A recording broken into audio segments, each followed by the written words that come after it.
What up, everybody? It's been a hell of a month. Have not been getting enough sleep. Haven't been eating enough. I'm really tired, and I'm just ready to take a week or a month off, but that's just not gonna happen. So here we are. So it's the third week of August, but I don't know when I'd get another chance to do this. So we're just gonna shoot this right here, right now, and see what happens. Dropouts is going to have its 2 last days of production on the 23rd and 24th of this month, and I'm really excited to get that done and over with because we put so much into it. We're 4 days into production, and this is going to be the last of everything we need to just be at a point where we can cut the trailer, we can cut the majority of the pilot, and we'll be okay. It's going to be a huge weight off of my back for sure because I realize that I've been stretching myself way too thin trying to get through this and trying to find a place to live and find a new car and, just be a normal human being on the side. The problem is, I know that I could give this so much more energy if I was in a better position. With a car I could trust, with a bedroom I could go back to, lock myself in, and just spend time on my computer for hours. I know I could give this 200-300% more than I am. And so it's hard to, present a version of myself to 20, 30 people, cast and crew, when I know that I'm not at 100% for me. But that's what they're going to see me as, is how I am on these last 2 days of production. So that's a little disappointing for me, and I wish I could put more into it, but I'm doing everything I can and then some, from my perspective at least, and so I just have to keep going with it. And as soon as we're done with production, hopefully I'll be able to take a breather, but we'll see. I do wish they could see me as being who I normally am, the way I would normally be on a set, but that's just not possible here. So I just have to do what I can and make the most of it. On a different note, Steven Sanborn sent me the 3rd draft of the feature that he's been writing for me, which is incredible, but I haven't even had a chance to read it yet. And he sent me the script maybe a couple weeks ago, so I feel really bad that I've been letting the ball drop on that and so many other things.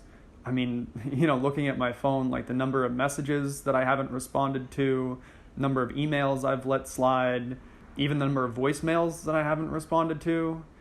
I really wish that I could be keeping in touch with people better and just able to continue those connections with people that I really care about, but I just haven't had the time or the ability or the energy.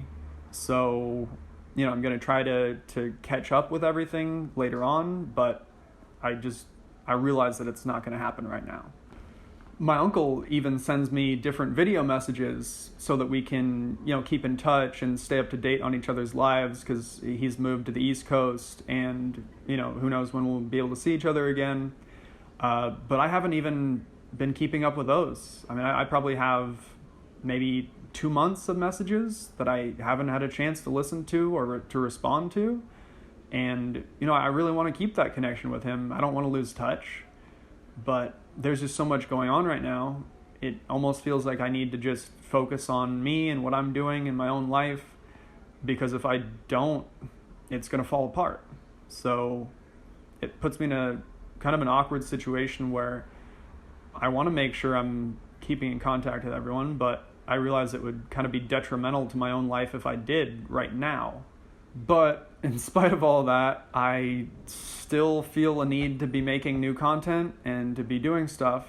So I'm probably going to be making a short film with one of my coworkers at Gloveworks because, always got to be working on something new, having something in the works. So that's probably going to be a side project I'll be working more and more on as I get a little more free time and as some of the other things start to wrap up.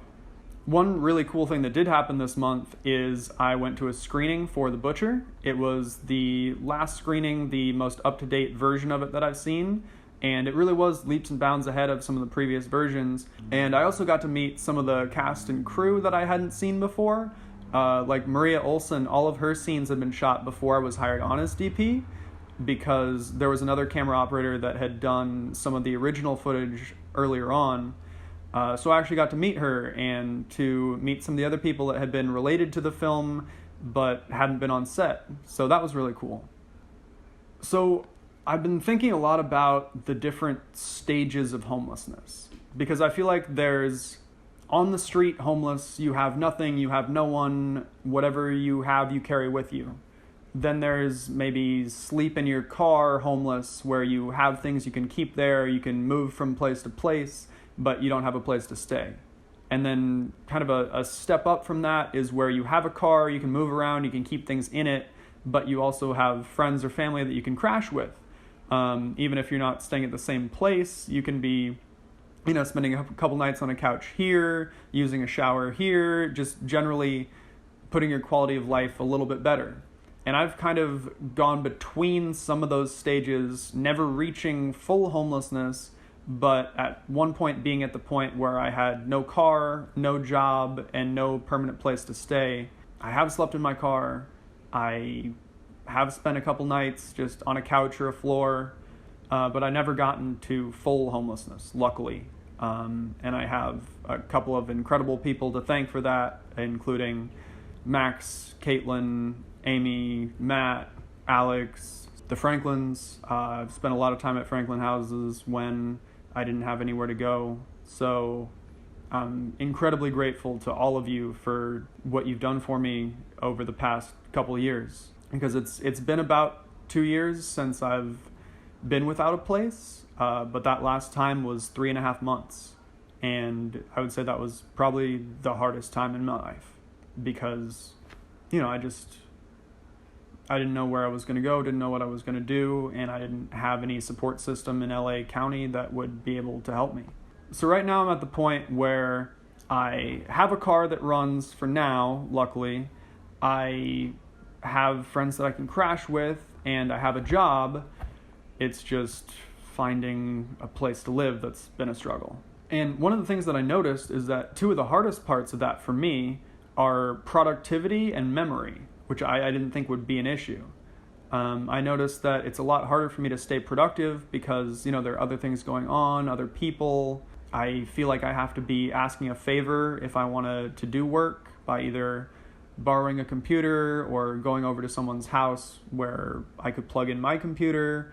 And I also don't have a lot of the reminders that I used to have. I had Post-it notes or a cork board that I could put stuff on to remind myself of things. I had places I could put things out where I would remember them when I woke up in the morning, what I was supposed to do with them. So I've noticed that I'm a lot more forgetful than I used to be, as well as making it more difficult to be productive. So those have been two of the biggest struggles for me. That and eating enough. I feel like eating enough and being able to shower, those have been easier than the productivity and memory stuff, because I expected those. It's like, okay, sometimes you shower at work, or you shower when other people have gone to bed, or you grab some fast food.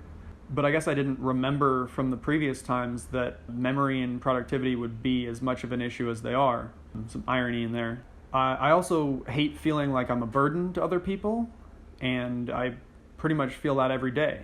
Anything that I want to do is, even if it's not a big deal, it's still usually a slight inconvenience to someone else, or time out of their day, or me just occupying space. Because being independent has been really important to me for as long as I can remember, I guess because of maybe having unreliable family members or things like that, where I just felt like being self-sufficient was essential, because if you can't rely on yourself, who can you rely on? So that's been one of the hardest parts about this for me. Even to make this video, I had to ask for favors from at least 2 different people, hey, can I go get this equipment? Can I come over to your house? Can I grab it? Can I leave? Can I occupy your space in someone else's house to film this? Just things that generally make me uncomfortable. It's hard for me to ask for help. It's hard for me to feel like I need to ask for help, but I'm stuck in a position where I have no other choice if I want to get this done. So I guess this has kind of been a learning process for me, in realizing that I feel like a success when I can be self-sufficient and sustainable and prosperous, I guess. and I feel like a failure when I can't be self-sufficient. So that's been one of the harder parts of this for me. But to try to end on a good note, I have been applying to all sorts of different properties, and hopefully one will take me. So fingers crossed. Actually, there is something really positive that happened that I could end on. So I've been working at Gloveworks since April now, and I really love the job. It's probably my favorite job that I've ever had, which is really surprising considering it's not film related at all. But I love the people there. I love the environment, the energy, the music, the health related mindset that a lot of people have. It's really, really been good for me. And for the first time ever, I got to work out with the coaches, where normally one coach leads a session, but this time it was the coach captain leading all the other coaches in a workout, and I got to be included in that. And it just made me feel like I was a part of something bigger than myself. And I really hope that I can continue to build those relationships and network with everyone. But at the end of it, something I really didn't expect, all the coaches put in their hands and said family on 3. And that really got to me. That, of course, certain people are going to be a little, they'll make fun of it, they'll laugh at it. It's just something they have to do. But for me, because most of my families that I've had in life have been people that I've found, people that have made connections with. It hasn't been blood relatives. To me, that really showed hints of becoming something more, of that I could really become a part of this group and make that a part of my life. And so that was actually really exciting, and it felt really good to have that in the midst of everything else being so up in the air. So I'll see you next month, and hopefully a lot of things have changed by then.